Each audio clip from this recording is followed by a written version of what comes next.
اعوذ باللہ من الشیطان الرجیم بسم اللہ الرحمن الرحیم۔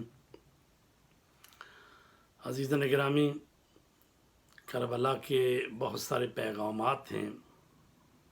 کربلا ہمیں کیا درس دیتی ہے، اس سے ہمیں کیا حاصل کرنا ہے اور کس طرح پھر اپنی زندگیوں میں اس کو قابل عمل کرنا ہے۔ تو عزیزان گرامی، جہاں کربلا ہمیں امر بالمعروف نہی از منکر کے لیے بڑی سے بڑی قربانی دینے کا سبق دیتی ہے، جہاں کربلا ہمیں حکومت اسلامی کے قیام کے لیے کوشاں رہنے کی ہمیں دعوت دیتی ہے، وہاں ہمیں اپنی زندگیوں میں نظم و ضبط قائم کرنے اور منظم ہونے کا پیغام بھی دیتی ہے۔ امام حسین علیہ السلام کے اپنے قیام میں تمام مراحل میں نہایت منظم طریقے سے پیش قدمی کی، خواہ وہ یزید کی بیعت کا انکار ہو یا مدینہ سے خروج ہو، مکہ مکرمہ میں اقامت ہو یا کوفہ اور بصرہ کی اہم شخصیات کو خطوط لکھنے ہوں، یا پھر امام کے خطبات جو مکہ میں مینا میں آپ نے دیے،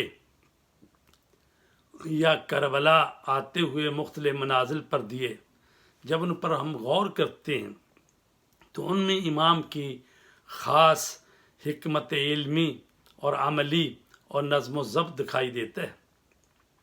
کربلا میں امام کی فوج میں مختلف روایات کے مطابق 72 افراد تھے یا 145 افراد تھے، لیکن پھر بھی امام نے اپنی مختصر فوج کو منظم کیا اور میمنہ اور میسرہ تشکیل دیا۔ حضرت ابو الفضل عباس کو فوج کا علمدار مقرر کیا، کسی کو پیادوں کا سربراہ مقرر کیا، کسی کو سواروں کا۔ نہایت منظم انداز میں خیموں کے پیچھے خندق کھود کر لکڑیاں ڈال کر آگ لگا دی تاکہ دشمن خیموں کی پشت کی طرف سے حملہ نہ کر سکیں۔